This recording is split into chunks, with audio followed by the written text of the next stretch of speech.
Welcome back to our YouTube channel. ఇది వచ్చేసరికి 8th క్లాస్కి సంబంధించి Telugu very important question paper అనమాట. తెలుగుకి సంబంధించి SA1.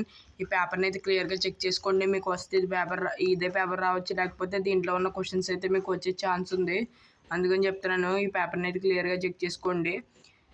వస్తే మీకు ఇదే పేపర్ రావచ్చు, లేకపోతే దీంట్లో ఉన్న క్వశ్చన్స్ రావచ్చు మీకు. అందుకని చెప్తున్నాను, ప్రతి ఒక్కళ్ళు వీడియోకి లైక్ చేసి ఛానల్ సబ్స్క్రైబ్ చేసుకోండి. ఈ పేపర్ని అయితే క్లియర్గా చెక్ చేసుకోండి. ప్రతి క్వశ్చను అవగాహన, వ్యక్తీకరణ, సృజనాత్మకత, ఆంధ్ర వైభవం, కవి గురించి రాయాలి. మీ సొంత మాటలలో కథానిక ప్రక్రియ గురించి రాయాలి. అలాగే సందేశం, పాఠ్యభాగ సారాంశం రాయాలి. నైతిక విలువలు ఎలా ఉపయోగపడతాయో ఒక వ్యక్తికి మీ సొంత మాటల్లో రాయాలి. అది 8 మార్క్స్.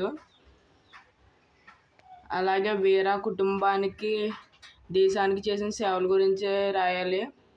తర్వాత పయనం కథను మీ సొంత మాటల్లో రాయాలి. తర్వాత వడ్డాది పాపయ్య మేటి చిత్రకారుడు అని చెప్పగలవు ఎందుకు అని రాయాలి.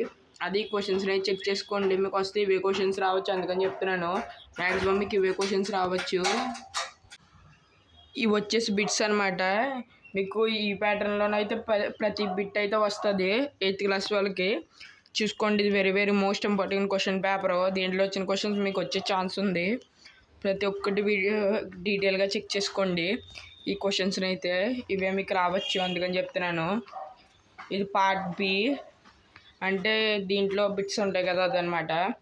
అలాగే రియల్ పేపర్ లీక్ అయ్యే ఛాన్స్ ఉంది. మీకు రియల్ పేపర్లు కావాలనుకుంటే 8th క్లాస్ ప్రతి ఒక్కళ్ళు ఈ వీడియోకి లైక్ చేసి ఛానల్ సబ్స్క్రైబ్ చేసుకొని పక్కన ఉన్న బెల్ ఐకాన్ ఇప్పుడే యాక్టివేట్ చేసి పెట్టుకోండి. అలాగే రియల్ పేపర్ ఎంతమందికి కావాలో తెలుగు కామెంట్ చేయండి ఫాస్ట్గా. నేను ఫాస్ట్గా అయితే పెడతాను.